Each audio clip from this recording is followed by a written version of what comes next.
Hello everyone, welcome to अमृत ज्ञान। आइए आज टॉप 50 क्वेश्चन के साथ आज उपस्थित हैं और आज हम देखेंगे कि बीएससी नर्सिंग के लिए टॉप 50 एमसीक्यूज यानी कि मल्टीपल चॉइस क्वेश्चंस यानी कि जिसे हम कहते हैं बहुविकल्पीय प्रश्न।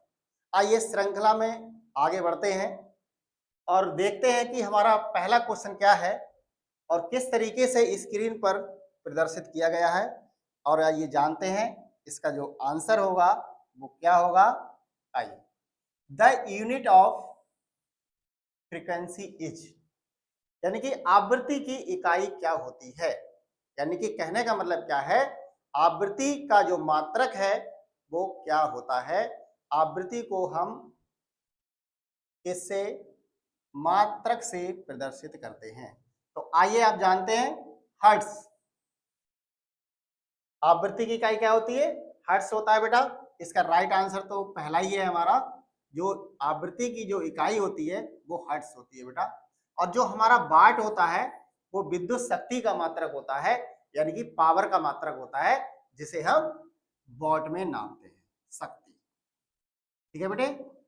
इसी प्रकार एम्पियर क्या होता है, एम्पियर यानी कि ये धारा का मात्रक होता है, ये आप जानते हैं।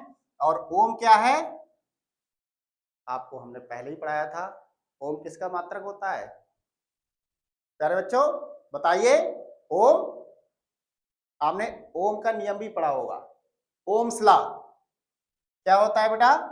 इसको हम रेजिस्टेंस यानी कि आर से प्रदर्शित करते हैं। जो ओम मात्रक होता है वो रेजिस्टेंस का होता है। ठीक है बेटा। आइए आगे नेक्स्ट क्वेश्चन देखते हैं। The boiling point of water at standard atmospheric pressure is. मानक वायुमंडलीय दाब पर पानी का उबालने का बिंदु क्या होता है। यानी कहने का मतलब क्या है, अगर पानी को अगर आपको उबालना है तो कितने डिग्री सेल्सियस पर आप उसको गर्म करेंगे, ये आप जानते ही हैं बेटा।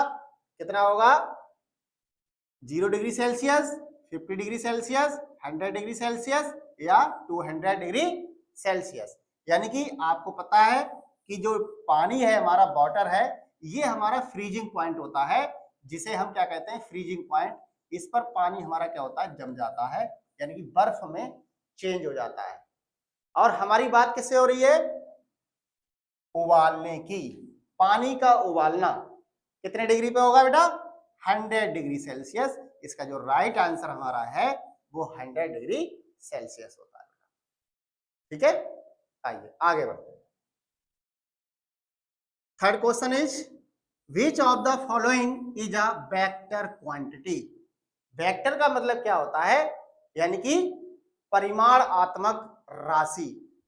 परिमाणात्मक राशि का मतलब जिसमें दिशा भी हो और परिमाण भी हो, वो हमारी कैसी राशियां होती हैं, सदिश राशि कहलाती हैं या वेक्टर क्वांटिटी कहलाती है। तो आइए इसमें देखते हैं। सबसे पहला दे रखा है स्पीड, डिस्टेंस, वेलोसिटी और टाइम। तो इसका जो राइट आंसर है बेटा वो हमारा क्या होगा, वेलोसिटी यानी कि वेग। ये क्या होता है, स्पीड यानी कि चाल होती है बेटा, और डिस्टेंस यानी कि दूरी होती है, और वेलोसिटी यानी कि वेग होता है, और ये टाइम क्या है बेटा, समय। ठीक है बेटे। यानी कि सदिश राशियां क्या होती है, जिसमें दिशा और परिमाण दोनों ही होते हैं, तो उसे हम क्या कहते हैं, सदिश राशियां कहते हैं। अब चाल में देख लीजिए, कोई दिशा तो है नहीं, आप कहीं भी किधर से भी चाल से चल सकते हैं। दूरी की कोई चाल तो समय मतलब दिशा तो होती नहीं है ना। तो ये भी हमारा रॉन्ग आंसर होगा, वेग भी रॉन्ग आंसर होगा। और जो हमारा वेलोसिटी यानी कि जो हमारा राइट आंसर है वेलोसिटी यानी वेग, वेग में क्या होगा बेटे, वेग हमारा यहाँ पे राइट आंसर है। क्यों, क्योंकि इसमें दिशा होती नहीं है। कहने का मतलब क्या है, यानी कि चाल में क्या होगी, कोई निश्चित दिशा नहीं हो सकती है ना। तो इसका जो राइट आंसर हमारा होगा वेग यानी कि वेलोसिटी होगा। इसमें क्या होगा, परिमाण भी होगा और दिशा भी होगी, जो कि वेक्टर क्वांटिटी कहलाती है। ठीक है, आइए आगे बढ़ते हैं। Question number 4। 4 क्या कहता है, आइए देखते हैं। The law of universal gravitation was given by, यानी कि सार्वभौमिक गुरुत्वाकर्षण का नियम किसने दिया था? गुरुत्वाकर्षण का नियम आप जानते हैं किसने दिया था? तो सबसे पहला ऑप्शन यहाँ पे दे रखा है, न्यूटन ने दिया था, आइंस्टीन ने दिया था, गैलीलियो ने दिया था या केपलर ने दिया था। आपने पढ़ा भी होगा न्यूटन का गुरुत्वाकर्षण का नियम। तो इसका राइट आंसर हमारा क्या होगा? न्यूटन। ठीक है बेटे, इसका जो राइट आंसर हमारा क्या होगा? न्यूटन। यहां पर ए ऑप्शन बिल्कुल सही है। आइए आगे बढ़ते हैं। आइए,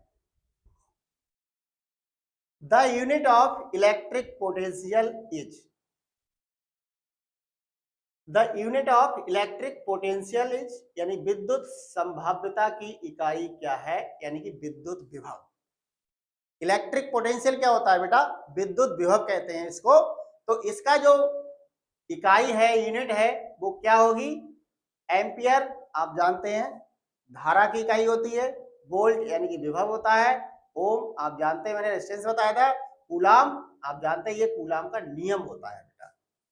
ठीक है, तो अब यहां पर जो राइट आंसर हमारा क्या हो जाएगा? वोल्ट, यानी कि विद्युत विभव को हम वोल्ट में क्या करते हैं बेटा? मापते हैं, और यही हमारी इसकी यूनिट होती है, इकाई होती है। ठीक है बेटे, आइए आगे देखते हैं। The process of converting liquid into a gas at its surface is known as, यानी कि एक द्रव को उसके सतह पर गैस में बदलने की प्रक्रिया को क्या कहते हैं? द्रव का मतलब क्या होता है मेरे प्यारे बच्चों? द्रव का मतलब लिक्विड, लिक्विड यानी कि पानी। अब पानी को हम किस में चेंज कर रहे हैं बेटे? किस में चेंज कर रहे हैं? गैस में। गैस, या आप इसको वेपर भी कह सकते हो, वाष्प भी कह सकते हो, है ना बेटा? तो यानी कि पानी से आपको वाष्प में बदलना है, गैस में बदलना है, तो इस प्रक्रिया को हम क्या कहेंगे? वाष्पीकरण कहते हैं, जो कि इसका जो राइट आंसर हमारा है वो हमारा इवेपोरेशन कहलाता है। वाष्पीकरण की परिभाषा, एक द्रव को वाष्प में बदलने की प्रक्रिया वाष्पीकरण कहलाती है। जैसे आप देख लीजिए, ये होता है सब्लिमेशन, यानी कि ऊर्ध्वपातन होता है। इसमें बेटा क्या होता है? कोई भी ठोस है वो बिना द्रव में चेंज हुए सीधे गैस में परिवर्तित होता है, तो इस प्रक्रिया को हम सब्लिमेशन कहते हैं, ऊर्ध्वपातन कहते हैं। ये तो गलत हो गया, क्योंकि इसमें क्या है? ठोस से सीधे गैस, और यहाँ पे क्या है? द्रव से गैस में हो रहा है ना? आगे नेक्स्ट अगला है इवेपोरेशन, यानी कि इवेपोरेशन का मतलब होता है वाष्पीकरण, जिसे हम क्या कहते हैं? इवेपोरेशन, सीधे द्रव से वाष्प में बदलने की प्रक्रिया इवेपोरेशन कहलाती है। कंडेंसेशन, संघनन, संघनन का मतलब आप जानते हैं कि वाष्पित होना, वाष्पित हो जाना, जैसे ओस की बूंदें होती हैं वो वाष्पित हो जाती है ना बेटे? आइए आगे देखते हैं फ्रीजिंग। फ्रीजिंग आप जानते हैं जमना, यानी कि पानी का जम जाना, यानी कि फ्रीजिंग पॉइंट। आपने फ्रिज से समझ रखे, अगर आप देखेंगे तो इतना आप देख रहे हैं फ्रिज में क्या होता है?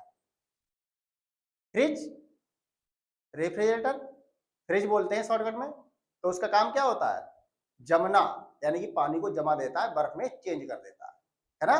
तो इसका राइट आंसर है इवेपोरेशन, यानी कि वाष्पीकरण हो जाएगा बेटा, जो द्रव से वाष्प में बदलने की प्रक्रिया होती है। आइए आगे बढ़ते हैं। Question number 7, the substance that does not allow the flow of electric current is called, वह पदार्थ जो विद्युत धारा के प्रभाव को नहीं होने देता है उसे क्या कहते हैं? अब आप समझ ही गए होंगे, यानी कि जो विद्युत धारा के प्रभाव को रोक दे उसे हम क्या कहते हैं? आप समझ रहे होंगे, यानी कि जो विद्युत धारा के या बिजली को रोक दे, बिजली को रोकने वाला इंसुलेटर कहलाता है बेटा। क्योंकि जो हमारे बिजली घर में जो या आप आसपास के आपके मोहल्ले में, क्षेत्र में, कहीं पर भी जो पोल लगे हुए होते हैं, खंबे लगे हुए होते हैं, तो वहां पर इंसुलेटर लगे हुए होते हैं। उससे क्या होता है बेटा? उससे क्या होता है कि जो नीचे उसमें करंट ना आ जाए खंबे में, तो उसको रोकने के लिए इंसुलेटर का प्रयोग किया जाता है। ठीक है, तो इसका काम क्या होगा, बिजली को रोक देना, तो इसको हम क्या कहेंगे, इंसुलेटर कहते हैं। कंडक्टर, इसमें ऑप्शन देख लीजिए, 4 ऑप्शन में क्या क्या दे रखा है, कंडक्टर यानी कि चालन होता है ये, इंसुलेटर बिजली को रोकने वाला होता है, सेमीकंडक्टर अर्धचालक होते हैं, और रेजिस्टर तो आप समझ ही गए होंगे, रेजिस्टर का मतलब क्या होता है प्यारे बच्चों, ये भी विद्युत को रोकने वाला है। रेजिस्टेंस आपने पढ़ा है, प्रतिरोध, प्रतिरोध उत्पन्न करना, बाधा उत्पन्न करना। ठीक है बेटे, आइए आगे देखते हैं। Next, the kinetic energy of an object is directly proportional to, yes बिल्कुल बेटे, यानी कि किसी वस्तु की गतिज ऊर्जा किसके समानुपाती होती है। ये आप जानते ही हैं कि अगर कोई भी वस्तु है उसकी गतिज ऊर्जा का मतलब क्या होता है, गतिज ऊर्जा उसकी गति के कारण, यानी कि किसके कारण, गति के कारण, यानी कि वेलोसिटी, है ना बेटे। तो यानी कि हम समझ रहे हैं यहाँ पे वेलोसिटी यानी चाल की बात हो रही है ना। तो यहां पर अगर ऑप्शन देखें, its velocity, its mass, its velocity squared, its temperature, तो यानी कि आप समझ ही गए होंगे यहां पर वेलोसिटी रिक्वायर्ड की, स्क्वायर्ड की बात हो रही है, यानी कि जो हमारा फार्मूला होता है गतिज ऊर्जा का, K E is equal to half M V square, square की बात हो रही है ना यहाँ पे, इट्स वेलोसिटी स्क्वायर, है ना बेटे। तो इसका जो राइट आंसर हमारा होगा इट्स वेलोसिटी स्क्वायर्ड। ठीक है बेटे, आइए आगे बढ़ते हैं। Next, the energy stored in a stretch spring is called, खिंची हुई सही में संचित ऊर्जा को क्या कहते हैं, यानी कि जो हमारा खिंचा हुआ स्टोर्ड यानी स्प्रिंग, आप समझ सकते हैं स्प्रिंग की यहाँ पे बात हो रही है कि खिंची हुई अगर स्प्रिंग है तो उसमें एक ऊर्जा संचित हो जाती है, स्टोर हो जाती है, जिसे हम क्या कहते हैं, आइए देख लेते हैं। काइनेटिक एनर्जी गतिज ऊर्जा, ग्रेविटेशनल आप जानते हैं गुरुत्वाकर्षण एनर्जी होती है, इलास्टिक पोटेंशियल, इलास्टिक का मतलब होता है प्रत्यास्थ यानी तन जाना, केमिकल एनर्जी यानी कि रासायनिक ऊर्जा। ठीक है बेटे, तो यहां पर क्या है कि जो हमारा स्प्रिंग है, यहां पर स्प्रिंग की बात हो रही है, स्प्रिंग का प्यारे बच्चों क्या मतलब होता है, आइए देख लेते हैं इस तरीके से। ठीक है बेटा, ये एक स्प्रिंग किसी खूंटी से बंधा हुआ है, अगर इस पर हम कोई भी द्रव्यमान का पिंड लगा देते हैं, ठीक है, तो ये नीचे की तरफ खींचने लगता है, और जैसे ही इसको हम छोड़ देते हैं तो ये अपनी पुरानी अवस्था में आ जाता है। इसको हम क्या कहते हैं बेटा, इलास्टिसिटी कहते हैं। क्या कहते हैं बेटा, इलास्टिसिटी, इलास्टिसिटी। और इलास्टिसिटी का मतलब होता है जिसे हम कहते हैं प्रत्यास्थता। क्या कहते हैं बेटा, प्रत्यास्थता, यानी कि अगर स्प्रिंग की यहाँ पर बात हो रही है तो यहाँ पर प्रत्यास्थता की बात हो रही है, इलास्टिसिटी की बात हो रही है, तो यहाँ पर स्प्रिंग है तो इसका answer option number C is a right answer, elastic potential energy. ठीक है बेटा, प्रत्यास्थ विभव ऊर्जा प्रत्यास्थता से संबंधित हो रहा है।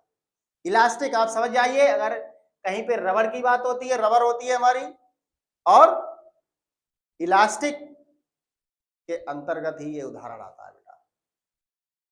स्प्रिंग हो गया, रबर हो गई, ये सब क्या है, इलास्टिसिटी के उदाहरण होते हैं, क्योंकि इनमें क्या होता है, अगर हम इस पर कोई बाह्य बल लगा दें, बाह्य बल का मतलब होता है जिसे हम एक विरूपक बल कहते हैं, विरूपक बल का मतलब होता है बी प्लस रूपक, बी माने बिगाड़ना, अगर किसी भी वस्तु का अगर कोई बल उसका रूप बिगाड़ दे तो उसे विरूपक बल कहते हैं। जैसे कि किसी वस्तु पर किसी विरूपक बल के कारण उसके रूप में परिवर्तन आ जाना या चेंज हो जाना, और उसको हटा देने पर पुनः वो अपनी पुरानी स्थिति में आ जाना, इस घटना को हम इलास्टिसिटी कहते हैं। और यहाँ पर जो हमारा उदाहरण दे रखा है स्प्रिंग, बिल्कुल सही, इलास्टिक पोटेंशियल एनर्जी। ठीक है बेटे, आइए आगे बात करते हैं। A light year is a unit of, एक प्रकाश वर्ष किसकी इकाई होती है।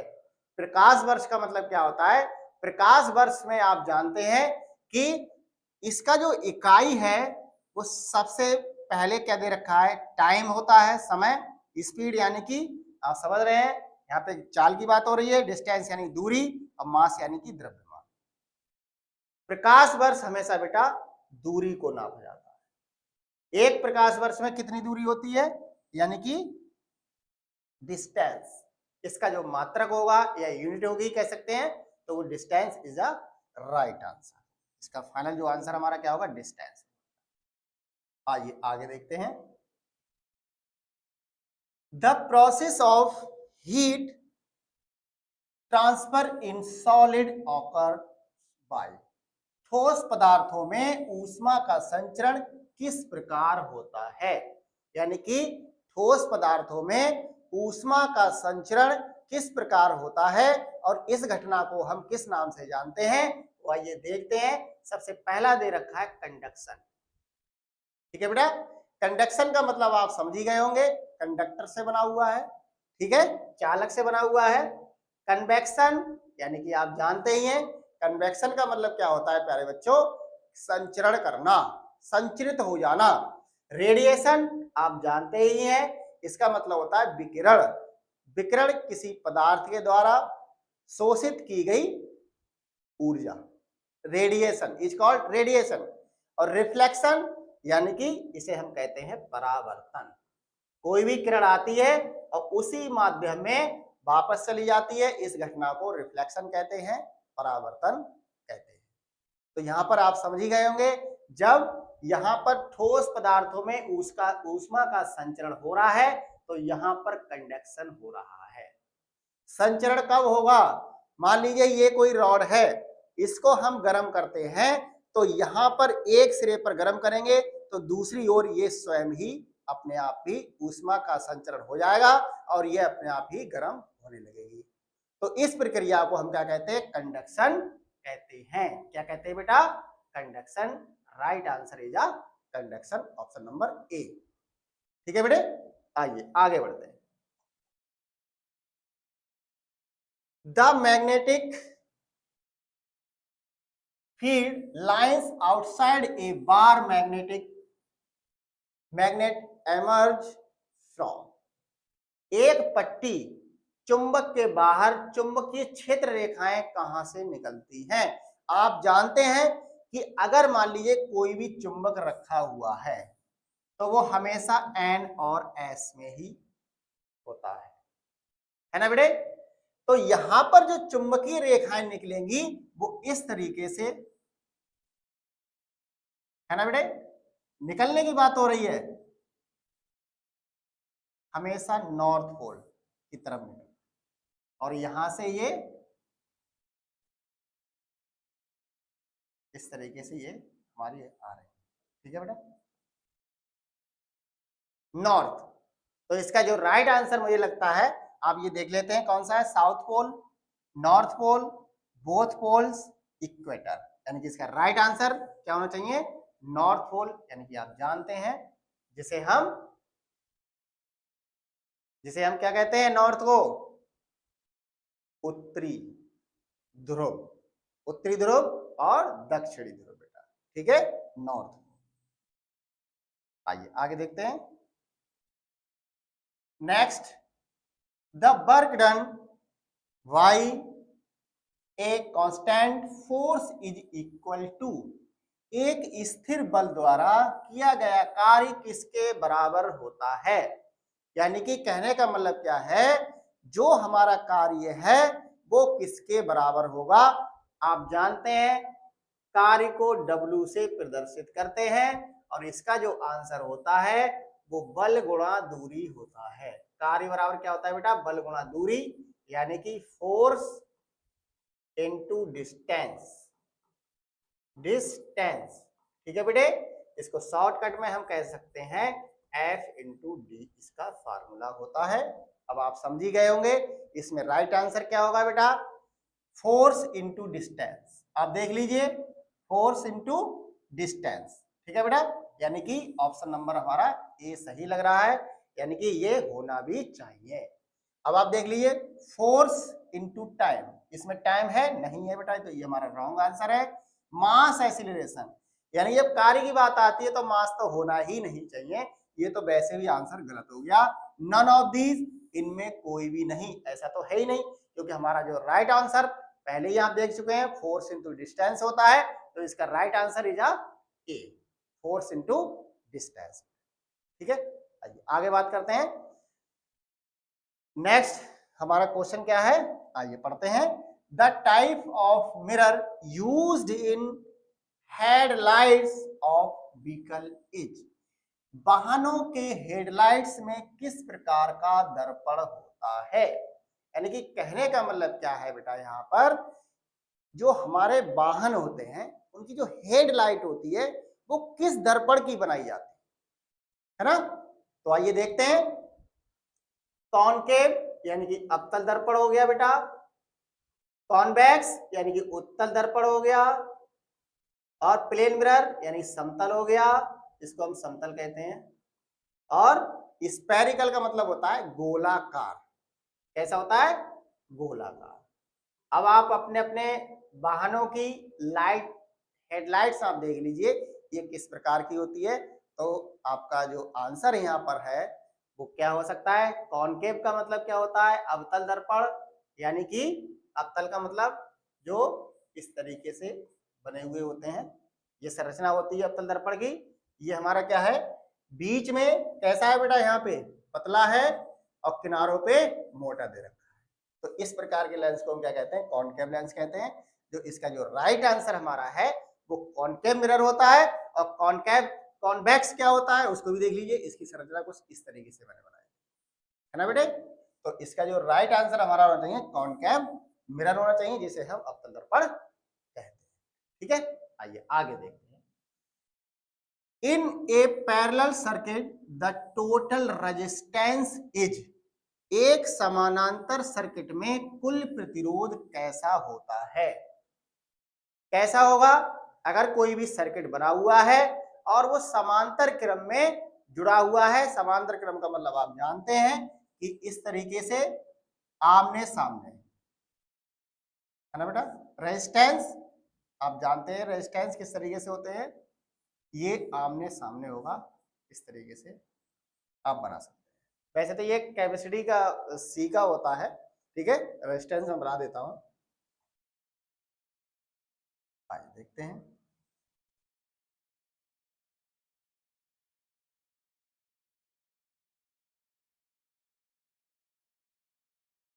इस तरीके से संरचना बनी हुई है, कोई हमारा एक सर्किट बना हुआ है और इसमें ये हमारा क्या है, रेजिस्टेंस इस तरीके से बने हुए हैं। तो आप देख लीजिए ये हमारा क्या है, यानी कि ये तो हमारे एक दूसरे के क्या होंगे, श्रेणी में होंगे, चैन में होंगे, और ये एक दूसरे के समांतर होते हैं बेटा, आमने सामने। समांतर का मतलब आमने सामने, समांतर क्रम। तो समांतर क्रम में अब आप जानते ही हैं क्या होना चाहिए। एक समांतर क्रम में सर्किट है तो उसका प्रतिरोध कैसा होगा, the sum of individual resistance, यानी कि इंडिविजुअल तो हो ही नहीं सकते बेटा, ये तो गलती है बिल्कुल। The product of individual resistance, product का मतलब गुणनफल, गुणनफल तो बिल्कुल ही नहीं होगा, है ना। आगे नेक्स्ट देखते हैं। Less than the smallest resistance, बिल्कुल ये बेटा इसका जो इसका राइट आंसर है वो क्या होगा, less than the smallest resistance, यानी कि क्या है ये, लेस देन है किससे, छोटे रेजिस्टेंस। ठीक है बेटा, equal to the highest resistance, highest तो होता ही नहीं है बेटा, हाईएस्ट तो होएगा ही नहीं। ठीक है बेटे, आइए आगे बात करते हैं। Next question is, which of the following is a property of concave lens, यानी कि जो हमारा कॉनकेव लेंस होता है, अवतल लेंस होता है, वो क्या करता है, किस तरीके से होता है, उसको आप देख लीजिए कैसे। आइए, निम्नलिखित में से कौन सी एक अवतल लेंस की विशेषता होती है, कन्वर्ज लाइट रेज। कन्वर्ज का मतलब क्या होता है, सुकोड़ देना, ठीक है। और यहां पर बात हो रही है कॉनकेव लेंस की, यानी कि अवतल लेंस की। अवतल लेंस क्या करता है मेरे प्यारे बच्चों, आप जानते ही होंगे, समझ गए होंगे किसकी बात हो रही है। कन्वर्ज का मतलब कन्वर्ज करना, उसको सिकोड़ देना। डाइवर्ज का मतलब क्या होता है, उसको फैला देना, ठीक है। फॉर्म्स रियल इमेज ओनली, यानी कि वास्तविक प्रतिबिंब को ही बनाता है। ये तो बेटा बिल्कुल भी ही गलत है ना। केवल ऑलवेज फॉर्म्स वर्चुअल इमेज, आभासी, है ना बेटा। वर्चुअल का मतलब क्या होता है, आभासी प्रतिबिंब, है ना। तो यहां पर जो हमारा राइट आंसर होना चाहिए वो हमारा डाइवर्ज लाइट रेज, यानी कि ये क्या करता है, अपतल लेंस क्या करेगा, डाइवर्ज कर देगा, उसको वापस कर देगा, यानी कि फैलाने का काम करता है, प्रसार करना, ठीक है बेटे। आइए आगे बात करते हैं। Next, which of the following particles has no charge, निम्नलिखित में से कौन सा कण निर्विकार है, यानी कि कोई भी आवेश नहीं होता है। तो आप समझ गए होंगे यहां पर किसकी बात हो रही है, इलेक्ट्रॉन पर माइनस चार्ज होता है, प्रोटॉन पर प्लस चार्ज होता है, न्यूट्रॉन पर न्यूट्रल होता है, जीरो आवेश होता है, उदासीन होता है ना बेटे। तो यहां पर आइए ऑप्शन देख लेते हैं। प्रोटॉन यानी कि प्लस चार्ज हो गया, ये तो बिल्कुल ही गलत है। न्यूट्रॉन बिल्कुल राइट आंसर बेटा यहाँ पे होना चाहिए, क्योंकि यहाँ पर नेगेटिव चार्ज की बात हो रही है, वो सॉरी हैज नो चार्ज की बात हो रही है। तो यहाँ पर क्या होगा, न्यूट्रॉन होगा। इलेक्ट्रॉन पर माइनस चार्ज होता है और प्रोटॉन पर भी प्लस चार्ज होता है, ठीक है ना बेटे। आइए आगे बात करते हैं। अगर बात आती है कि खोजकर्ता की, तो मैंने आपको बताया था इलेक्ट्रॉन का मतलब होता है थॉमसन ने, इलेक्ट्रॉन की खोज किसने की, थॉमसन ने। प्रोटॉन की किसने की, रदरफोर्ड ने, रदरफोर्ड। और न्यूट्रॉन की चैडविक, इनका नाम आता है चैडविक, ठीक है बेटा। आइए आगे देखते हैं। Next, the refractive index of a medium is defined as the ratio of, एक माध्यम का अपवर्तक सूचकांक किसके अनुपात के रूप में परिभाषित किया जाता है। यानी कि यहां पर बात हो रही है मेरे प्यारे बच्चों, एक माध्यम का अपवर्तक सूचकांक की, तो इसका एक अनुपात होता है, वो किसके रूप में होता है, वो हम एक डेफिनेशन के रूप में यहां पर देखेंगे कि जो हमारा इसमें जो आंसर हो सकता है वो क्या होगा, देख लीजिए।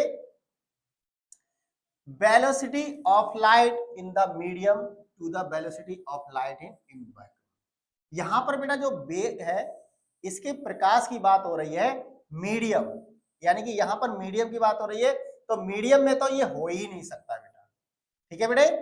आगे है वेवलेंथ, वेवलेंथ से तो कोई मतलब ही नहीं है प्यारे बच्चों, तरंग दैर्घ्य, इससे तो कोई मतलब ही नहीं होता। इसमें वेवलेंथ इसमें भी आ रहा है, तो इसमें तो ये दोनों तो वैसे भी रॉन्ग हो गए।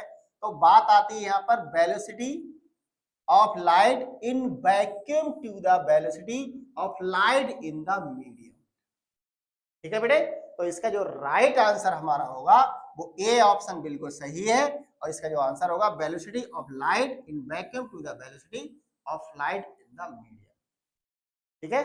जो यानी कि जो वेग है, जो प्रकाश का वेग है या प्रकाश की चाल है, वो vacuum of the light velocity of light in the medium, यानी माध्यम में प्रकाश का चलना, ठीक है, प्रकाश के वेग के बराबर होता है, ठीक है। यानी प्रकाश का जो माध्यम क्या है, वो प्रकाश के वेग के बराबर होगा, जिसे हम क्या कहते हैं, velocity of light in vacuum to the velocity of light in the medium, ठीक है बेटे। आइए आगे बात करते हैं। आवृत्ति की इकाई क्या है, the unit of frequency is, आवृत्ति की बात हो रही है, फ्रीक्वेंसी की बात हो रही है, तो आप समझ गए होंगे हर्ट्ज आवृत्ति का मात्रक होता है, बिल्कुल सही है। और न्यूटन बल का मात्रक होता है, वॉट शक्ति का मात्रक होता है, एम्पियर धारा का मात्रक होता है। तो right answer is a hertz, आवृत्ति का मात्रक क्या होगा, हर्ट्ज हो जाएगा बेटा। आइए आगे बढ़ते हैं। नेक्स्ट,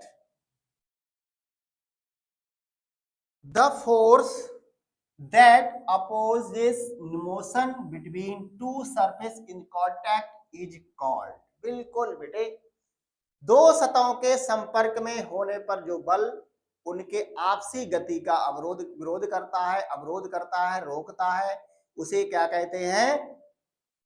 दो सतहों के बीच लगने वाले बल को घर्षण बल कहते हैं या फ्रिक्शन कहते हैं। फ्रिक्शन क्या होगा? कोई भी व्यक्ति हो सकता है, वस्तु हो सकती है, अगर वो गतिमान है और वो चल रही है तो उसके लिए एक फोर्स क्या होता है प्यारे बच्चों? वो रोकने का काम करता है, और इस रोकने वाले बल को हम क्या कहते हैं? रोकना या विरोध करना। इसे हम क्या कहते हैं? फ्रिक्शन यानी घर्षण बल कहते हैं। दो सतहों के बीच लगने वाले बल को घर्षण बल कहते हैं।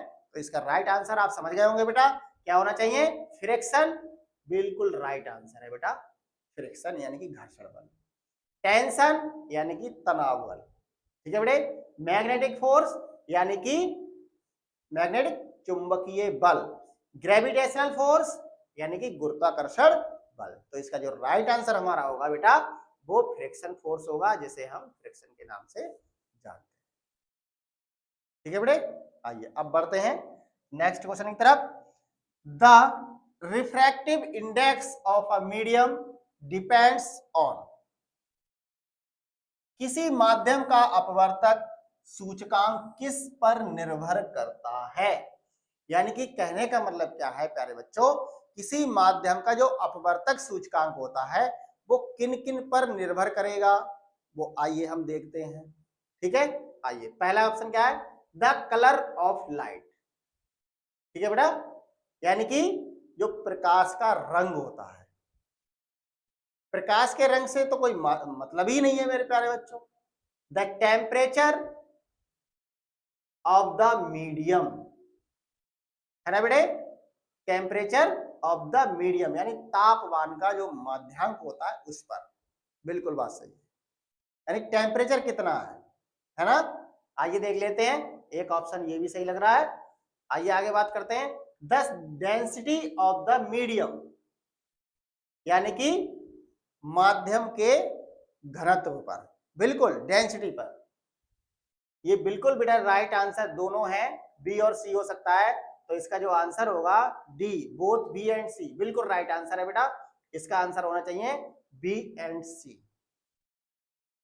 बी एंड सी का मतलब क्या है? किसी माध्यम का अपवर्तक सूचकांक वो किस किस पर निर्भर करेगा? टेम्परेचर और घनत्व पर। ठीक है बेटे, टेम्परेचर और घनत्व। आइए नेक्स्ट आगे बढ़ते हैं। The concept of quantum was introduced by. Quantum का सिद्धांत किसने दिया था? ये आप समझ गए होंगे, प्लांक का क्वांटम सिद्धांत, प्लांक्स कांस्टेंट, ये आपने पढ़ा होगा। तो प्लांक का क्वांटम सिद्धांत से मतलब क्या है? आइंस्टीन, ये तो रॉन्ग है। बोर ने एक परमाणु मॉडल दिया था। आइंस्टीन ऊर्जा समीकरण होती है जिसे हम E बराबर mc² के नाम से भी जानते हैं। बोर का परमाणु मॉडल, प्लांक कांस्टेंट होता है, और रदरफोर्ड जिन्होंने प्रोटॉन की खोज की थी। तो यानी यहां पर क्वांटम की बात हो रही है, क्योंकि क्वांटम सिद्धांत क्या कहता है कि जो ऊर्जा, जो प्रकाश होता है वो ऊर्जा के छोटे छोटे बंडलों के रूप में चलता है। ये फोटॉन की ऊर्जा भी कहलाती है, जिसे किसने दिया था? क्वांटम सिद्धांत के नाम से जानते हैं, जिसे हम प्लांक कहते हैं। प्लांक का क्वांटम सिद्धांत। इसका राइट आंसर है प्लांक, यानी कि सी आंसर इसका बिल्कुल राइट आंसर। आइए आगे बढ़ते हैं।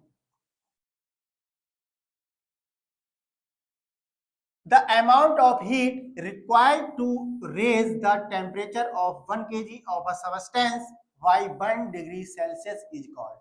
किसी पदार्थ के 1 किलोग्राम को 1 डिग्री सेल्सियस तक गर्म करने के लिए आवश्यक ऊष्मा को क्या कहते हैं? बिल्कुल, यहाँ पर बेटा आप समझ ही गए होंगे, यहाँ पर किस किस की बात हो रही है, यानी कि लेटेंट हीट। इसका पहला आंसर क्या है वो हम देख ले रहे हैं, इसमें जो दे रखा है लेटेंट हीट। लेटेंट हीट का मतलब क्या होता है मेरे प्यारे बच्चों?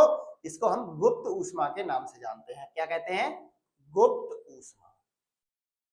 ठीक है बेटे, आइए आगे बढ़ते हैं। स्पेसिफिक का मतलब होता है विशिष्ट, विशिष्ट या खास, है ना बेटे। नेक्स्ट, हीट कैपेसिटी, ऊष्मा दक्षता। थर्मल एनर्जी यानी कि, थर्मल एनर्जी का मतलब क्या हो गया प्यारे बच्चों, यानी कि गर्म करना। थर्मल का मतलब यहां पे होता है गर्म करने से होता है बेटा। थर्मल का मतलब क्या होता है, गर्म करना। ठीक है बेटे, तो इसका राइट आंसर आप समझ गए होंगे क्या होना चाहिए प्यारे बच्चों। बिल्कुल राइट आंसर बताइए। बिल्कुल सही आंसर है स्पेसिफिक हीट, जिसे हम विशिष्ट ऊष्मा के नाम से जानते हैं। अगर कोई भी पदार्थ 1 किलोग्राम है तो उसको 1 डिग्री सेल्सियस तक गर्म करने के लिए विशिष्ट ऊष्मा की आवश्यकता होगी, जिसे हम क्या कहते हैं, स्पेसिफिक हीट कहते हैं। राइट ऑप्शन इज बी, जिसे हम स्पेसिफिक हीट के नाम से जानते हैं। आइए बेटा आगे आंसर बढ़ते हैं, क्या है नेक्स्ट। नेक्स्ट अगला सवाल, the device use to measure temperature is, तापमान मापने के लिए उपयोग किए जाने वाला यंत्र क्या होता है बेटा। आप जानते होंगे हम लोग अगर अपना तापमान मापना है तो हम किसका प्रयोग करते हैं, थर्मोमीटर का यूज करते हैं। आप समझ गए होंगे यहां पर किस किस की बात हो रही है।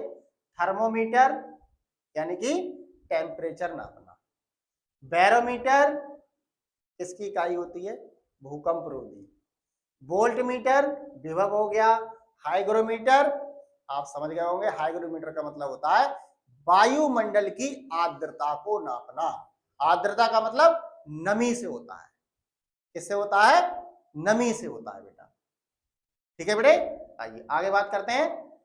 नेक्स्ट इसका जो राइट आंसर क्या है बेटा, थर्मोमीटर, जो कि तापमान मापने के लिए प्रयोग किया जाता है। ठीक है बेटा, आइए आगे बढ़ते हैं। ऊष्मा गतिकी का प्रथम नियम किसके संरक्षण का बयान करता है। बयान का मतलब होता है किस पर आधारित है। तो ऊष्मा गतिकी में क्या होगा, ऊर्जा निकलेगी, है ना बेटा। ऊष्मा गतिकी का प्रथम नियम क्या है, प्रथम नियम ये कहता है अगर कोई भी पिंड रुका हुआ है तो वो रुका रहेगा, अगर कोई पिंड चल रहा है चलता रहेगा जब तक कि उसकी जो ऊष्मा है वो 0 के बराबर ना हो जाए। ये ऊष्मा गतिकी का प्रथम नियम कहलाता है। जैसे आइए देखते हैं, first law of thermodynamics is a statement of the conservation of. ऊष्मा गतिकी का प्रथम नियम किसके संरक्षण का बयान करता है, तो आप समझ गए ऊर्जा से संबंधित है। तो एनर्जी यानी कि ऊर्जा हो गई, मास यानी कि द्रव्यमान हो गया, चार्ज यानी कि आवेश हो गया, मोमेंटम आप जानते ही हैं आवेग, मोमेंटम का मतलब होता है आवेग। ठीक है बेटा, तो इसका right answer is A for energy. इसका राइट आंसर क्या होगा, एनर्जी होगा। आइए आगे बढ़ते हैं। बहुत ही जबरदस्त मोस्ट इंपोर्टेंट टॉप 50 आपके लिए चल रहा है। और अगला question 26 is a current carrying, a current carrying, आइए देखते हैं, a current carrying conductor placed in a magnetic field experiences. चुंबकीय क्षेत्र में रखे गए एक विद्युत धारा से बहने वाले चालक पर क्या हो सकता है। क्या हो सकता है, चुंबकीय क्षेत्र है उसमें विद्युत धारा बह रही है, किस पर, चालक पर। ठीक है, तो जैसे नो फोर्स, बल नहीं लगेगा, बिल्कुल बात सही है। A force parallel to the field, यानी कि जो बल है वो चुंबकीय क्षेत्र के समांतर होगा, ऐसा तो हो ही नहीं सकता। A parallel, a force perpendicular to the field, लंबवत होना चाहिए, बिल्कुल। यानी कि चुंबकीय क्षेत्र है, अगर विद्युत धारा बह रही है तो फ्लेमिंग के बाएं हाथ के नियम के अनुसार आप समझ सकते हैं उसमें क्या होता है, जो बल है वो क्या होता है, क्षेत्र के लंबवत होता है। तो इसका राइट आंसर बेटा क्या होना चाहिए, C, a force perpendicular to the field, यानी कि जो हमारा राइट आंसर हो गया वो क्या है, सी इसका राइट आंसर है। A force opposite to the field, बिल्कुल फोर्स तो अपोजिट लगेगा ही नहीं, ये तो क्रिया प्रतिक्रिया का नियम हो गया, यानी न्यूटन के द्वितीय तृतीय नियम के अनुसार क्रिया प्रतिक्रिया का, है ना बेटा। आइए नेक्स्ट देखते हैं 27 नंबर। 27 नंबर क्या कहता है, आइए देख लेते हैं। In a electromagnetic wave the electric field and magnetic field are, एक विद्युत चुंबकीय तरंग में विद्युत क्षेत्र और चुंबकीय क्षेत्र किस स्थिति में होता है। पैरेलल समांतर होता है, परपेंडिकुलर लंबवत होता है, इन फेज समझ ही गए होंगे, अपोजिट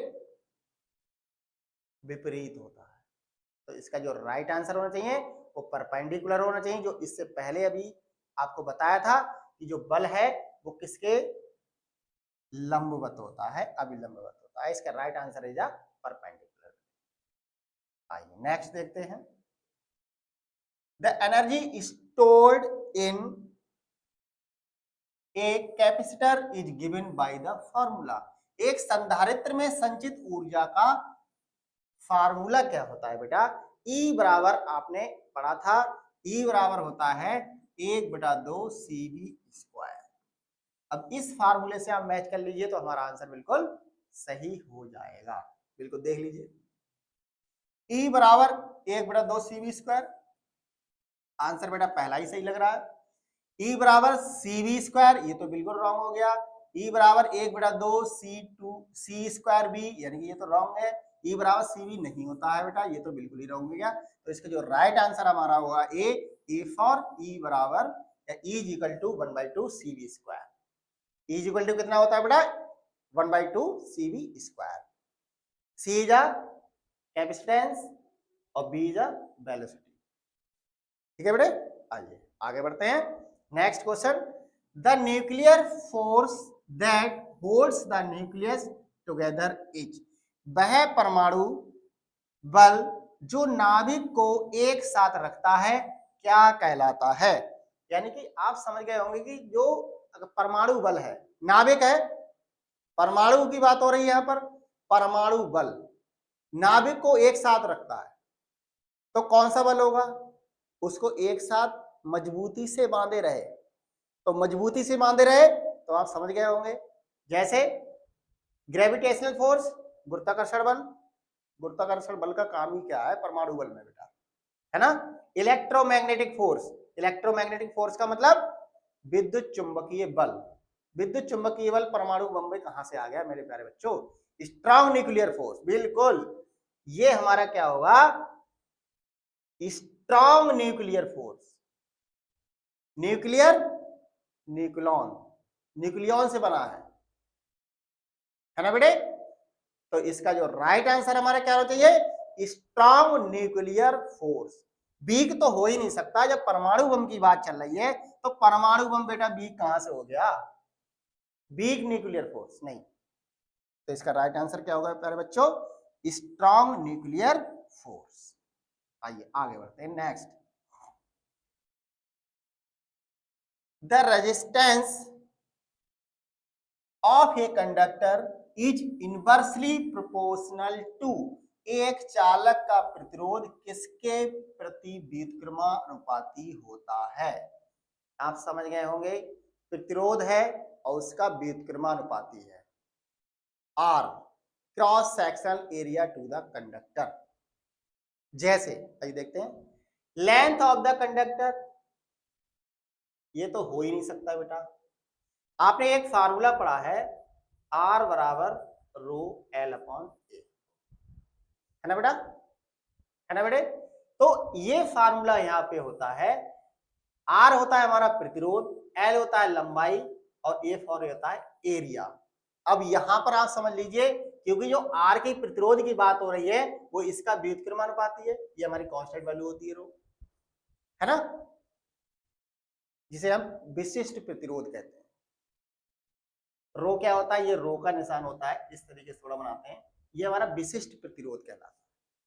तो इसका जो फार्मूला होता है R बराबर रो L अपॉन ए, तो इसका ये व्युत्क्रमानुपाती हो गया। तो व्युत्क्रमानुपाती में क्या आना चाहिए प्यारे बच्चों ए फॉर एरिया आना चाहिए, तो आप समझ जाएंगे कि एरिया में यहाँ पे कहाँ मिल रहा है। बिल्कुल देख लीजिए, लेंथ ऑफ द कंडक्टर, लंबाई की बात हो रही है, ये तो रॉन्ग हो गया।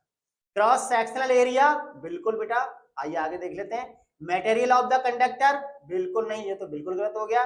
टेम्परेचर, टेम्परेचर की तो बात ही नहीं हो रही है, तो यहाँ पर काय की बात हो गई, क्रॉस सेक्शनल एरिया की। तो यहाँ पर हमारा जो right answer is the B option सही है, जिसे हम क्या कहेंगे, cross sectional area of the conductor, ये इसका राइट आंसर हो जाएगा।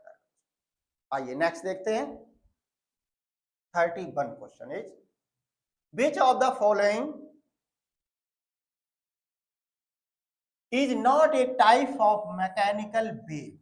मैकेनिकल वेव, यांत्रिक तरंगे, यानी कि ये कौन सी तरंगे हैं, यांत्रिक तरंगे। निम्नलिखित में से कौन सी एक यांत्रिक तरंग नहीं है। यहां पर नहीं की बात हो रही है, तो यहां पर नहीं का मतलब साउंड वेव, ये तो बेटा यांत्रिक तरंगे नहीं की बात हो रही है बेटा, नहीं है, तो साउंड वेव तो यांत्रिक तरंगे हैं। पानी की तरंगे ये भी हैं, लाइट वेव, यानी कि आप समझ गए होंगे, प्रकाश तरंगे। यांत्रिक तरंगे कहां से हो गई, प्रकाश तरंगे बेटा, बताओ, डायरेक्ट वहां से प्रकाश से आती है, सनलाइट से आती है प्रकाश तरंगे। सीस्मिक वेव, भूकंप रोधी तरंगे। तो इसका बेटा जो राइट आंसर हमारा क्या होना चाहिए, लाइट वेव। इसका जो राइट आंसर होगा वो लाइट वेव होगा, जिसे हम ऑप्शन नंबर सी कहेंगे। ठीक है बेटा, यांत्रिक तरंगे कौन सी नहीं होंगी, लाइट वेव नहीं होगी, बाकी तो ये सभी है। ठीक है बेटा, ये भी है, ये भी है, और ये। ठीक है, तो यहाँ पे नो पूछा गया है, इसको ध्यान से सुनिए और ध्यान से इसको समझिए। इसका जो राइट आंसर होगा, यांत्रिक तरंगे नहीं है, तो लाइट वेव नहीं। आइए आगे बढ़ते। Which of the following statements is true about is true? Which of the following statement is true about the electric field? यहां पर विद्युत क्षेत्र की बात हो रही है प्यारे बच्चों, किसकी बात हो रही है, विद्युत क्षेत्र। विद्युत क्षेत्र के बारे में क्या है, कौन सा कथन विद्युत क्षेत्र के बारे में सही है, यहां पर क्या है, सही है। सही का ऑप्शन हमें लगाना है, तो आप देख लीजिए, the electric field is a scalar quantity. Scalar सदिश विद्युत क्षेत्र है, विद्युत क्षेत्र ऐसा तो नहीं एक ही डायरेक्शन में जाएगा, तो स्केलर कहां से हो जाएगा, स्केलर का मतलब होता है ये स्केलर क्वांटिटी। ठीक है बेटे, आइए आगे बात करते हैं। The electric field is a vector quantity. विद्युत क्षेत्र तो कहीं भी हो सकता है, ऐसा नहीं कि आपने करंट को प्रभावित कर दिया तो इसी डायरेक्शन में जाना है, करंट तो कहीं भी लग सकता है, कहीं भी जा सकता है प्यारे बच्चों। तो इसका आंसर क्या होना चाहिए, the electric field is a vector quantity. बिल्कुल राइट आंसर बेटा यहाँ पे दे रखा है, तो इसका आंसर नंबर बी सही होना चाहिए। आगे देख लीजिए, the electric field exist only inside conductors.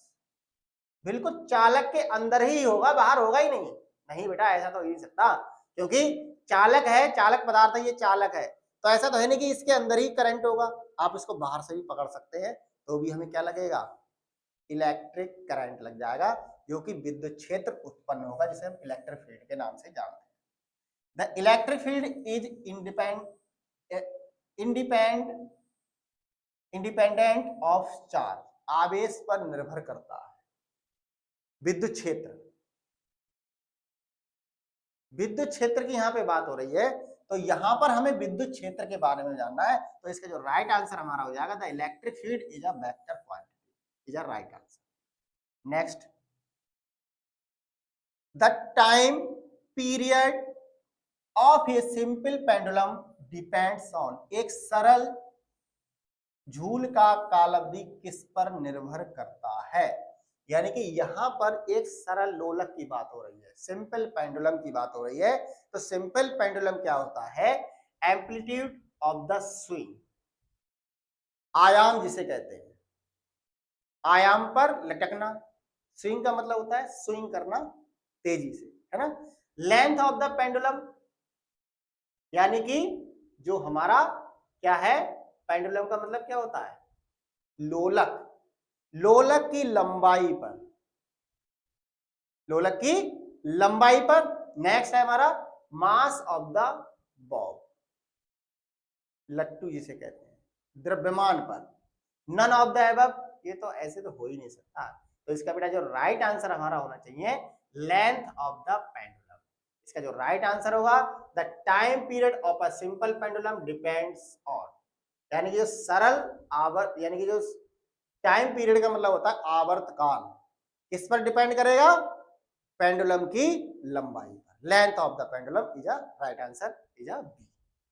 आगे नेक्स्ट देखते हैं, the electric charge on a electron is. आप समझ ही गए होंगे, इससे पहले भी मैंने आपको बताया था कि जो इलेक्ट्रॉन होता है उस पर बेटा क्या चार्ज होता है? माइनस नेगेटिव, नेगेटिव चार्ज होता है। पॉजिटिव, ये तो बेटा बिल्कुल रॉन्ग है, negative is a right answer. Zero तो होता ही नहीं है, जीरो किस पर होगा बेटा? पॉजिटिव चार्ज किस पर होता है? प्रोटॉन पर, नेगेटिव होता है इलेक्ट्रॉन पर, जीरो होता है न्यूट्रल यानी कि न्यूट्रॉन, और डिपेंड्स ऑन द मीडियम यानी कि माध्यम पर निर्भर करता है। ऐसा नहीं हो सकता जो इलेक्ट्रॉन पर जो आवेश हो हमारा बेटा वो नेगेटिव होता है, जिसे हम, आइए आगे बढ़ते हैं। नेक्स्ट,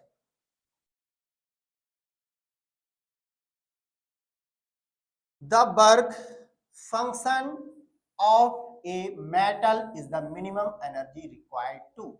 किसी धातु का कार्य, कार्य वह न्यूनतम ऊर्जा है जो उसे क्या करता है? धातु का कार्य। Function of a metal is the minimum energy required, यानी न्यूनतम ऊर्जा किसी धातु की कार्य करने के लिए न्यूनतम ऊर्जा होती है। क्या होती है वो आप देख लीजिए। प्रोडक्ट हीट, पदार्थ की ऊष्मा पर। कॉज ए केमिकल रिएक्शन, यानी कि रासायनिक समीकरण के कारण। रेज इज टेम्परेचर, यानी कि टेम्परेचर कितना बढ़ रहा है ना। Eject an electron from the metal surface, बिल्कुल बेटा, यानी कि जो इलेक्ट्रॉन होगा वो कितना उत्सर्जित हो रहा है उस धातु में, तो उसकी ऊर्जा उसी के ऊपर डिपेंड होगी, जिसे हम क्या कहेंगे? Eject an electron from the metal surface. तो इसका राइट आंसर क्या होना चाहिए? B is a right answer. आइए आगे बढ़ते हैं।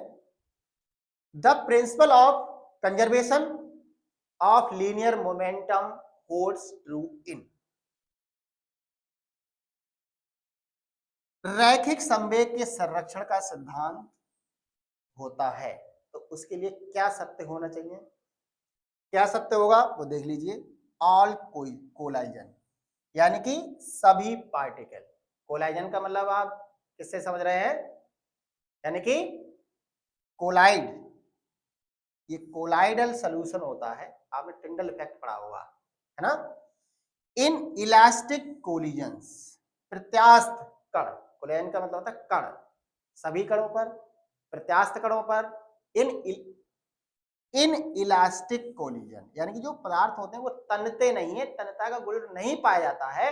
In the absence of a external force, बाहरी फोर्स, यानी बिना बाहरी फोर्स लगाए रैखिक संवेग के संरक्षण का सिद्धांत। तो इसका जो राइट आंसर होना चाहिए बेटा वो यही है। इसका राइट आंसर डी है, in the absence of external force. ये संवेग के संरक्षण का सिद्धांत होता है। आइए नेक्स्ट देखते हैं। In a convex lens the image formed by an object at infinity is. Convex lens की बात हो रही है। कॉन्वेक्स लेंस यानी कि उत्तल लेंस की बात हो रही है। उत्तल लेंस में क्या होता है बेटा? आप जानते हैं जो प्रतिबिंब बनता है, यानी प्रतिबिंब का मतलब छवि बनती है, वो किस प्रकार बनती है? आप देख लीजिए। रियल वास्तविक बनेगी, इन्वर्टेड उल्टा बनेगा, एंड डिसमिस्ड डिमिनिस्ड। डिमिनिस्ड का मतलब क्या होता है? आभासी, आभास करना। अगला देख लीजिए। रियल वास्तविक, inverted and magnified, virtual upright and diminished. इसका बेटा जो राइट आंसर लग रहा है मैग्नीफाइड तो हो ही नहीं सकता बेटा, है ना बेटे। और यहाँ पर जब मैग्नीफाइड यहाँ भी नहीं है और यहाँ भी है तो ये भी गलत हो गया, ये भी गलत हो गया। अब बचा क्या? अपराइट। अपराइट तो होगा ही नहीं, तो बेटा ये भी गलत हो गया। तो इसका राइट आंसर कौन सा होना चाहिए? रियल होना चाहिए, इन्वर्टेड होना चाहिए और डिमिनाइज्ड भी होना चाहिए। तो इसका राइट आंसर क्या होगा? A for real, inverted and diminished. ये होता है उत्तर लेंस जब हमारा क्या बनेगा? प्रतिबिंब बनता है तो रियल बनेगा, इन्वर्टेड बनेगा और डिमिनिश्ड। ठीक है, आइए आगे बात करते हैं। A body is said to be in equilibrium if a body is said to be in equilibrium if किसी शरीर को संतुलन में कहा जाता है। क्या कहा जाता है बेटा? आइए देखते हैं। अगर कोई भी बॉडी है यानी कि वो संतुलन की अवस्था में है तो उस पर क्या होगा? क्या होगा वो आप देख लीजिए। The net force acting on it's zero. बिल्कुल F इज इक्वल टू क्या होना चाहिए? जीरो होना चाहिए। उस पर कोई बल ही नहीं लग रहा है तो संतुलन की अवस्था तो वैसे ही हो जाएगी मेरे प्यारे बच्चों। The net torque act on it's zero, यानी टार्क यानी कि जो हमारा नेट टार्क है बल आघूर्ण। बल आघूर्ण क्या होगा? बल आघूर्ण क्या होगा बेटा? जो जीरो के बराबर होगा, है ना। Both the net force and net torque acting on it are zero, यानी कि दोनों ही क्या होंगे? नेट फोर्स और नेट टार्क, आघूर्ण बल और आघूर्ण दोनों ही क्या होंगे? जीरो के बराबर होंगे। तभी हमारी जो बॉडी है वो संतुलन की अवस्था में होगी। बिल्कुल राइट आंसर इसका क्या होना चाहिए बेटा? सी ऑप्शन सही होना चाहिए, जिसका मतलब क्या है? Both the net force and net torque acting on it are zero. क्या बेटे? आइए आगे बढ़ते हैं। Next, the weight of an object is the force of. एक वस्तु का वजन किस बल के कारण होता है? आप समझ ही गए होंगे कि कोई भी वस्तु है उसका वजन किस बल के कारण हो रहा है। क्योंकि आप वस्तु के वजन को लटका दीजिए तो क्या होगा? उसमें गुरुत्वीय बल होगा। क्या होगा? गुरुत्वीय बल होगा। तो इसमें आप देख लेते हैं ऑप्शन घर्षण बल। घर्षण बल तो हो ही नहीं सकता क्योंकि दो सतहों के बीच लगने वाले बल को फ्रिक्शन फोर्स कहते हैं, घर्षण बल कहते हैं। तनाव, टेंशन, टेंशन तो होगा ही नहीं। नॉर्मल रिएक्शन, रिएक्शन तो यहाँ कहाँ हो रही है मेरे प्यारे बच्चों? तो इसका जो ऑप्शन होगा वो ग्रेविटी होगा, गुरुत्वीय बल होगा। Gravity is a right answer. Next, the energy associated with the motion of an object is called. एक वस्तु की गति से जुड़ी ऊर्जा को क्या कहते हैं? बिल्कुल बेटा ये तो सिंपल है, यानी कोई भी वस्तु है गति कर रही है तो उसमें कौन सी ऊर्जा उत्पन्न होगी? तो आप कहेंगे गतिज ऊर्जा उत्पन्न होगी। जैसे पोटेंशियल एनर्जी, विभव ऊर्जा, ये तो हो ही नहीं सकता। काइनेटिक एनर्जी, गतिज ऊर्जा कहते हैं। इसका राइट आंसर बेटा यहीं पे मिल गया हमें। तो इसका जो राइट आंसर क्या होगा? किसी वस्तु की गति के कारण उत्पन्न ऊर्जा को गतिज ऊर्जा कहते हैं, जिसे हम काइनेटिक एनर्जी के नाम से जानते हैं। इंटरनल एनर्जी, आंतरिक ऊर्जा, केमिकल एनर्जी, रासायनिक ऊर्जा। तो इसका right answer is kinetic energy. आइए नेक्स्ट देखते हैं। The law of reflection states that the angle of incident is। परावर्तन का नियम कहता है कि प्रक्षिप्त कोण क्या होगा, यानी कि जो एंगल ऑफ इंसिडेंट होता है और एंगल ऑफ रिफ्लेक्शन होता है। परावर्तन कोण, आपतन कोण और परावर्तन कोण दोनों ही बराबर होते हैं। यानी कि कहने का मतलब क्या है? यानी कि angle of reflection, angle of incident दोनों ही इक्वल होंगे। आपतन कोण परावर्तन कोण के बराबर होता है, आई बराबर, ये हम लोगों ने फार्मूला पढ़ा था, आर। आंतरिक यानी कि इंसिडेंट एंगल और इजा इसे क्या कहते हैं बेटा? Reflection angle, angle of reflection, परावर्तन कोण। तो अब आप ऑप्शन में देखते हैं इसका आंसर क्या होना चाहिए? Greater than the angle of reflection, ये तो बेटा बिल्कुल गलत है। Equal to the angle of reflection, बिल्कुल यही बेटा हमें आंसर मिल गया। इसका right answer is B, equal to the angle of reflection smaller than the angle of reflection. ये तो हो ही नहीं सकता बेटा, नन ऑफ द अबव, इनमें से कोई नहीं। ये हमारा ऑप्शन क्या है?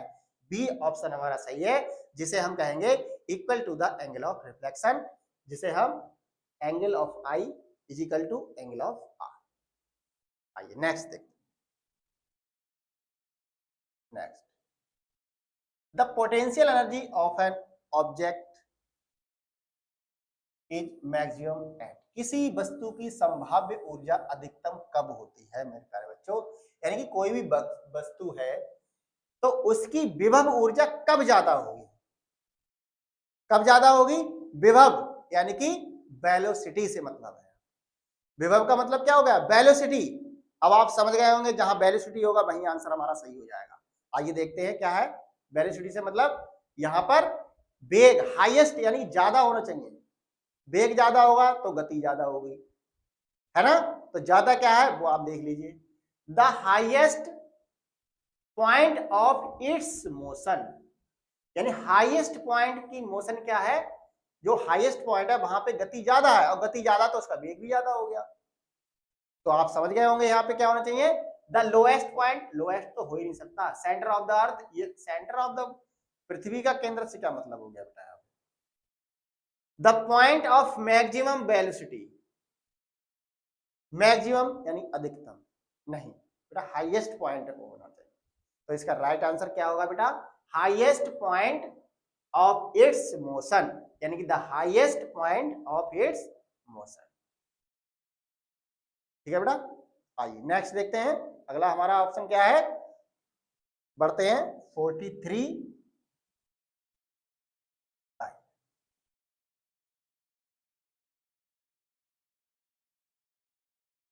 The force of attraction between 2 point masses is directly proportional to, दो बिंदु द्रव्यमानों के बीच आकर्षण बल किसके समानुपाती होता है?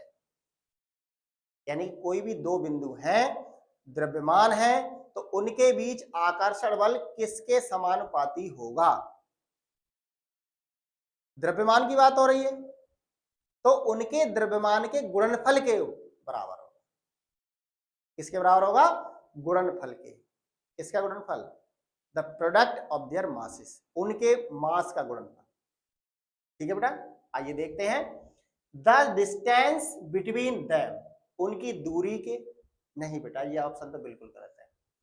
The product of their masses, ये बेटा आंसर इसका यहीं पे सही हो जाता है। तो इसका आंसर हमारा क्या होगा? बी आंसर बिल्कुल सही है मेरे प्यारे बच्चों। The square of their masses, square का मतलब ही नहीं होता, द्रव्यमान का स्क्वायर से क्या मतलब है? The cube of their masses, नहीं। तो इसका जो राइट आंसर हमारा क्या है? The product of their masses, उनके द्रव्यमानों के गुणनफल के बराबर होता है। आइए नेक्स्ट देखते हैं, नेक्स्ट सवाल क्या है हमारा? आइए देखते हैं, next question is the unit of magnetic field strength is, आप समझ गए होंगे चुंबकीय क्षेत्र शक्ति की इकाई क्या होती है? टेस्ला, ये हमारा फाई होता है ना? किसका मात्रक है? चुंबकीय क्षेत्र का। इसका राइट आंसर हमारा जो हो गया वो यहीं पे मिल जाता है, ऑप्शन नंबर ए। एम्पियर क्या होता है? ये विद्युत धारा का मात्रक होता है। कूलाम, ये आप समझ गए होंगे, आवेश यानी कि क्यू, कूलाम ये एक नियम होता है बेटा प्यारे बच्चे, जो कूलाम का नियम जिसे कहते हैं। वोल्ट यानी कि विभव, तो इसका right answer is Tesla. The electric power dissipated in a resistor is given by, एक प्रतिरोधक में अपव्यय, डिसिपेटेड का मतलब होता है अपव्यय यानी कि नष्ट होना, खो जाना। विद्युत शक्ति का सूत्र क्या होगा? यहां पर प्यारे बच्चों काय की बात हो रही है, रजिस्टर यानी कि आर की बात हो रही है, और यहां पर पावर यानी कि पी की बात हो रही है। पी आर यहां पर हो गया, इज गिवन बाय शक्ति, यानी कि अब आप समझ गए होंगे, यानी कि विद्युत धारा की बात हो रही है। तो P और I R में आपने एक संबंध पढ़ा था प्यारे बच्चों, जिसे हम I स्क्वायर R के नाम से जानते हैं। तो इसका जो राइट आंसर क्या होना चाहिए, P is equal to I square R। बिल्कुल बेटा ए ऑप्शन यहाँ पे सही मिल जाता है। और बी हमारा क्या होगा, P बराबर आई आर। ये तो बेटा बिल्कुल गलत है, P बराबर बी स्क्वायर अपॉन आर। नहीं बेटा, इसका आंसर नंबर ए बिल्कुल सही दे रखा है। ये क्या होगा, electric power dissipated in resistor. उसके लिए अगर हम फार्मूला देखेंगे तो P is equal to I square R होता है। ऑप्शन नंबर ए हमारा बिल्कुल सही हो जाता है। आइए नेक्स्ट देखते हैं। Next, the energy of a photon is directly proportional to its. एक फोटॉन की ऊर्जा उसकी किसके समानुपाती होती है, वेवलेंथ के, तरंग दैर्घ्य के? नहीं बेटा, ऑप्शन नंबर ये तो बिल्कुल ही गलत है। एम्पलीट्यूड, आयाम के? नहीं। स्पीड, चाल के? नहीं। Frequency is the right answer. अगर कोई भी फोटॉन है तो उसकी ऊर्जा आवृत्ति के समानुपाती होता है, जिसे हम फ्रीक्वेंसी कहते हैं। तो इसका राइट आंसर है बी। बी हमारा राइट आंसर हो जाएगा, जिसे हम फ्रीक्वेंसी। आइए नेक्स्ट देखते हैं। इन अ कन्वर्जिंग लेंस, बिल्कुल कन्वर्जिंग यानी कि कन्वर्ज करना, उसको छोड़ देना। अब आप समझ गए होंगे किस लेंस की बात हो रही है। In a converging lens, in a converging lens when the object is placed at the focus the image form। यानी कि अगर एक संकेंद्रित लेंस है तो जब वस्तु को फोकस पर रखा जाता है तो उसकी इमेज कैसी प्राप्त होती है, किस तरीके की बनेगी, वो आप देख लीजिए। तो किस तरीके की बनना चाहिए, real and inverted at infinity, यानी कि वास्तविक होना चाहिए, इन्वर्टेड उल्टा होना चाहिए, इंफिनिटी यानी कि अनंत पर बननी चाहिए। ये मुझे सही लग रहा है बेटा, क्योंकि यहाँ पर कन्वर्जिंग लेंस की ओर अब बात हो रही है, जिसे हम कन्वर्ज करना अपसारी लेंस कहते हैं। ठीक है बेटा, तो इसका राइट आंसर यही मिल जाता है बेटा। इसका राइट आंसर ए सही है बिल्कुल। वर्चुअल एंड अपराइट नहीं बेटा। रियल एंड नहीं, ये तो गलती है बेटा। Real and inverted at a infinite distance, अनंत दूरी पर। नहीं बेटा, इसका आंसर बिल्कुल यही सही है, वास्तविक होगा, उल्टा होगा और अनंत होगा। ठीक है, आइए आगे देखते हैं नेक्स्ट क्वेश्चन। द फिनोमिना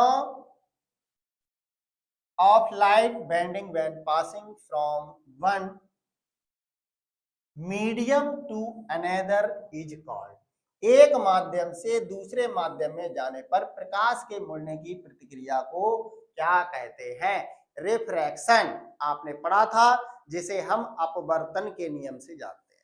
अपवर्तन का नियम क्या कहता है, यानी कि आप देख लीजिए थोड़ा इस तरीके से, मैंने आपको एक यहाँ पे मिरर लगाया था इस तरीके से, और यहाँ से एक किरण आई थी और एक में इधर को जा रही थी, तो इसको हम क्या कह रहे थे, इसको हम क्या कह रहे थे बेटा, परावर्तन, रिफ्लेक्ट होना। ये रिफ्लेक्शन होता है। तो इसका तो ये तो आंसर गलत ही हो जाएगा। एक माध्यम से दूसरे माध्यम में जाने पर, अब ये तो एक माध्यम ही है, उसी में जा रही है। अब दूसरा माध्यम कब होगा, जब ये ऐसे जाना चाहिए, इसके लिए ऐसे निकलना चाहिए, लेकिन थोड़ी सी ये क्या होती है, इस तरीके से ये मुड़ जाती है। क्या होती है, ये मुड़ जाती है। तो इस घटना को हम क्या कहते हैं, रिफ्रैक्शन। तो यहां पर आप देख लीजिए, रिफ्रैक्शन का मतलब क्या है, ये आंसर हमारा बिल्कुल सही है। रिफ्रैक्शन, जिसे हम कहते हैं अपवर्तन। क्या कहते हैं, इस घटना को अपवर्तन का नियम कहते हैं।